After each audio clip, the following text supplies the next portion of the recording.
Good morning, everyone. Good morning. My name is Patty. My Dharma name is Wan Hwa. And my topic today is one that's a favorite of mine. I've actually given this talk a couple of times before on retreat with Reverend Wangong at the Wan Dharma Center. I particularly love this talk because I think it's such a good explanation or intro to the genius of Master Sotasan. So let's talk about the Threefold Practice. In Won Buddhism, it is one of our most fundamental teachings, and it's essentially a distillation and clarification of the Eightfold Path taught by Sakyamuni Buddha. Many of you are no doubt familiar with the Eightfold Path. The 8 parts of the path are commonly translated as follows: right view, right resolve. Oh, and by right, we don't mean here right versus wrong, but right as in proper or appropriate. So right view, right resolve, right speech, right conduct, right livelihood, right effort, right mindfulness, and right concentration. In some Buddhist traditions, there's a 10-fold path, which adds right knowledge and right liberation. I find this terminology a little confusing and difficult to retain and absorb. Master Sotasan, the founding teacher of Won Buddhism, wanted to create a new, modern Buddhism that was more accessible and practical for people living in a secular as opposed to a monastic environment, and therefore he taught the Threefold Path. Personally, I find it easier to sort of hang on to, easier to carry around in my head and actually use. The items in the Eightfold Path basically fall into 3 categories anyway. These categories, loosely defined, have to do with 1, meditating and cultivating our spiritual nature; 2, gaining knowledge, insight, and wisdom; and 3, practicing moral virtue. Though the relative order in the list and the relative importance to attaining enlightenment have been debated in many traditions over the years, Master Sotasan emphasized the equal and interdependent nature of all 3. For example, he stated that the cause of being either distracted or peaceful when practicing meditation is whether or not in action you are always doing the right thing. In other words, being out of sync with moral precepts inhibits focus and equanimity. In our temple service, we often chant or read the essential dharmas of daily practice. The first 3 of these, the essential dharmas, are based on the Threefold Practice. That is, if you recall, let us free ourselves from disturbance and maintain equanimity. Let us free ourselves from ignorance and maintain wisdom. And let us free ourselves from wrongdoing and follow the precepts. Likewise, the last paragraph of the Il Song vow is based on the Threefold Practice. We vow to cultivate our minds, know human affairs and universal principles, and use our minds and bodies wisely. So, what are we talking about? First, cultivating spirit and equanimity through various forms of meditation. Secondly, gaining wisdom into the true nature of reality and letting go of delusion through learning, study, inquiry, and observation. And thirdly, letting go of wrongdoing by following moral precepts. So let's talk about these in a little more detail. First, cultivation of spirit or samadhi. In the Eightfold Path, this is expressed as right effort, right mindfulness, and right concentration. Samadhi is a Sanskrit word that means achieving a state of intense concentration and focus. Often we refer to it as one-pointedness of mind. It is a state of meditative absorption in which the mind becomes still, remains in the present moment, and is free of thought and all mental distractions.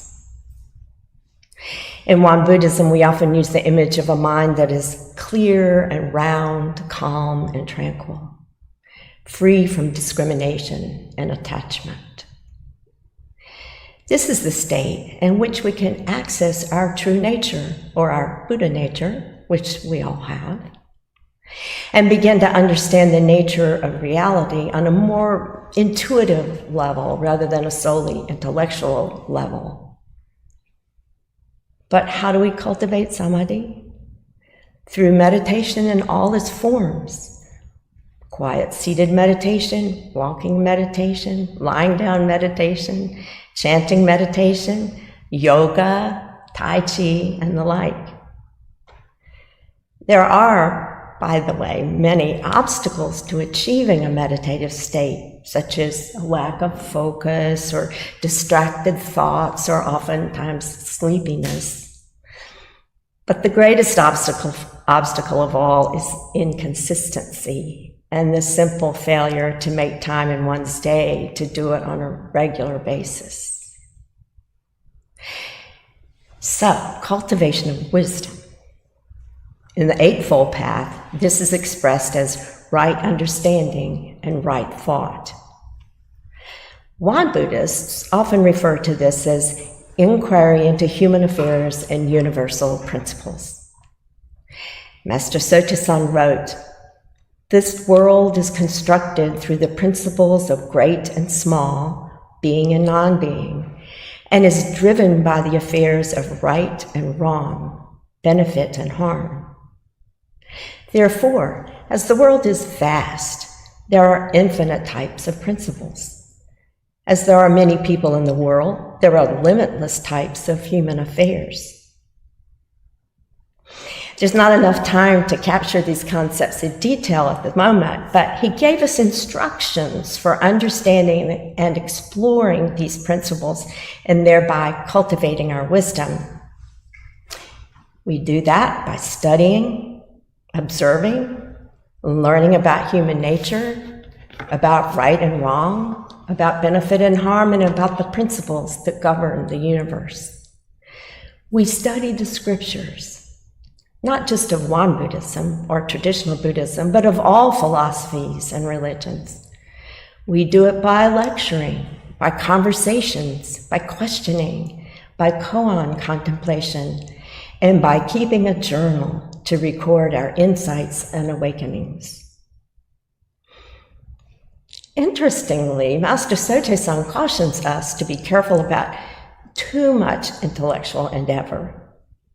He said, "I urge you not to let yourselves be distracted by so many old, complicated scriptures, but instead diligently practice by making use of simple doctrines and convenient methods." He also said, over time, the scriptures become so complicated that sentient beings lose their self-sufficiency. I particularly think this is very good advice for Westerners, because I think we so often get caught up in kind of complicated ideas and arcane concepts that we kind of lose track of the other two parts of the Threefold Practice. So let's move on to the last one, the cultivation of morality. This would include right speech, right action, and right livelihood in the Eightfold Path. So, let's say we cultivated our concentration and equanimity and finally honed our wisdom. What good would all our mental concentration and learning be if we cannot put them into practice in everyday life? Master Sotasan said, "This would be like a tree that has a strong trunk, good branches, leaves, and flowers, but bears no fruit." In Won Buddhism, we call this third cultivation mindful choice in action.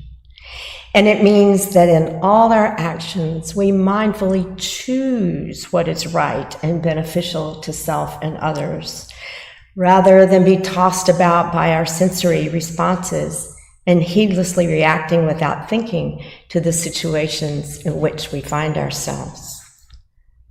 So how do we cultivate mindful choice? By cultivating heedfulness and by following the precepts. Precepts in almost all religions have a common core of values that includes honesty, the avoidance of killing living beings, the avoidance of stealing, the avoiding intoxicants and sexual misconduct. In some traditions, there are as few as 5, and in others, there are hundreds. In Won Buddhism, we have 10 to start and eventually add 20 more as we progress in our practice. Master Sotaesan encouraged his followers to keep a daily diary in which we record how we handled our affairs for the day in order to analyze our behaviors and then hold ourselves accountable for our choices. Rather than view precepts as rules or commandments, I prefer to think of them as guides to wholesome behaviors and as stepping stones to happiness. Sometimes Reverend Wangang likens the threefold practice to a 3-legged stool. If one leg is missing and the stool falls over, we hit the dirt. Just think of it as a useful guide to practice. And the key word here is practice. For example, it does no good to think about meditation or talk about meditation. It only helps to stop what you are otherwise doing and sit down and actually meditate. The threefold practice is all about applying our practice to our daily lives. It requires purpose and dedication. So, this is the threefold practice. I've heard several one-word encapsulations of the threefold practice from various teachers. Here are a few: meditation, wisdom, and ethics. Mind, knowledge, implementation. Cultivation, inquiry, choice. And the simplest one of all, stop, think, and act. Put one of these in your back pocket and carry it around with you. Practice is what keeps us all on the path. Thank you.